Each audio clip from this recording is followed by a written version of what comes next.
முதலமைச்சர் கூறியபடி தமிழ்நாட்டிற்கு 10 லட்சம் கோடி முதலீடு வந்துவிட்டதா என கேள்வி எழுப்பியுள்ள அன்புமணி, பச்சை போய்தான் திமுகவின் முதலீடு என விமர்சித்தார். விவரங்களை தருகிறார் செய்தியாளர் பாண்டியராஜன். வணக்கம், விவரங்களை சொல்லலாம். பாமக தலைவர் அன்புமணி ராமதாஸ் ஒரு அறிக்கை ஒன்றை வெளியிட்டிருக்கிறார்.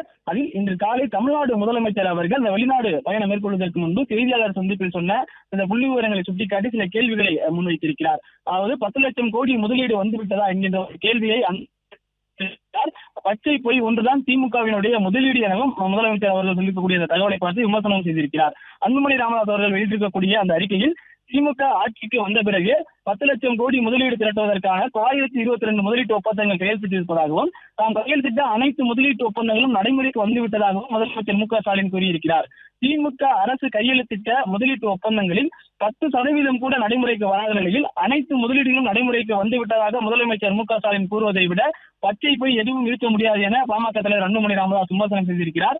தமிழ்நாட்டிற்கு தொழில் முதலீடுகளை ஈர்த்து வரப்போவதாக கூறி முதலமைச்சர் மு.க.ஸ்டாலின் அவர்கள் ஜெர்மனி, இங்கிலாந்து ஆகிய நாடுகளுக்கு 9 நாள் பயணமாக சுற்றுலா சென்றிருக்கிறார். அதற்கு முன் சென்னை விமான நிலையத்தில் செய்தியாளர்களிடம் பேசும்போது அவர் சொன்ன அந்த புள்ளி விவரங்களை அவர் குறிப்பிட்டு காட்டியிருக்கிறார். திமுக ஆட்சிக்கு வந்த பின் 10,62,782 கோடி ரூபாய்க்கான முதலீடுகளை ஈர்த்து 922 புரிந்துணர்வு ஒப்பந்தங்கள் போட்டியிருக்கிறோம் எனவும் இதன் மூலம் 32,81,032 பேருக்கு வேலை வாய்ப்புகள் உறுதி செய்யப்பட்டிருக்கிறது எனவும் முதலமைச்சர் தெரிவித்திருக்கிறார். தாம் கையெழுத்திட்ட அனைத்து ஒப்பந்தங்களும் செயல்பாட்டுக்கு வந்து விட்டதாகவும் அவர் தெரிவித்திருக்கிறார். இவை அனைத்தும் அப்பட்டமான பொய்யை தவிர வேறு எதுவும் இல்லை என பாமக தலைவர் அன்புமணி ராமதாஸ் குறிப்பிட்டிருக்கிறார். திமுக அரசின் 10 லட்சம் கோடி முதலீட்டு கதைகள் எந்த அளவுக்கு பொய்யானவை என்பதை கடந்த சில ஆண்டுகளில் பலமுறை பாட்டாளி மக்கள் கட்சி அமலப்படுத்தியிருப்பதாகவும் அவர் சொல்லியிருக்கிறார். முதலமைச்சர் மு.க.ஸ்டாலின் சிங்கப்பூர் பயணம் குறித்து கடந்த 20ஆம் தேதி சென்னையில் செய்தியாளர்களிடம் பேசிய தொழில்துறை அமைச்சர் TRV ராஜா, திமுக ஆட்சிக்கு வந்த பிறகு கையெழுத்திடப்பட்ட தொழில் முதலீட்டு ஒப்பந்தங்களில் 77% செயல்பாட்டுக்கு வந்துவிட்டதாகவும் 2024 உலக முதலீட்டாளர்கள் மாநாட்டில் கையெழுத்திடப்பட்ட ஒப்பந்தங்களில் 80% செயல்பாட்டுக்கு வந்துவிட்டதாகவும் தெரிவித்திருந்தார். அதன் பின் 10 நாட்கள் மட்டுமே ஆகியுள்ள நிலையில் எவ்வாறு மீதமுள்ள 20 விழுக்காடு ஒப்பந்தங்களும் செயல்பாட்டுக்கு வந்தன என அன்புமணி ராமதாஸ் கேள்வி எழுப்பியிருக்கிறார். 2024ஆம் ஆண்டு ஜனவரி 7, 8 ஆகிய தேதிகளில் சென்னையில் நடைபெற்ற உலக முதலீட்டாளர்கள் மாநாட்டில் 31 ஒப்பந்தங்கள் திரட்டப்பட்டதாக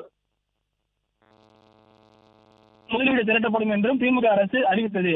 ஆனால் ஒப்பந்தங்கள் செய்து கொண்டே நிறுவனங்களின் பெயர்கள், விவரங்கள் உள்ளிட்டவற்றை கூட திமுக அரசு இதுவரை வெளியிடவில்லை எனவும் அன்புமணி ராமதாஸ் குற்றம் சாட்டியிருக்கிறார். இந்த விவரங்களை திமுக அரசு ரகசியமாக வைத்திருப்பதிலிருந்தே உண்மையை புரிந்து கொள்ள முடியும் எனவும் பாமக தலைவர் அன்புமணி ராமதாஸ் விமர்சித்து ஒரு அறிக்கை ஒன்றை வெளியிட்டிருக்கிறார். பிளே ஸ்டோர் மற்றும் ஆப் ஸ்டோரில் இருந்து பாலிமர் செயலியை QR கோடு மூலம் பதிவிறக்கம் செய்யுங்கள். செய்திகளை உடனுக்குடன் பெறுங்கள்.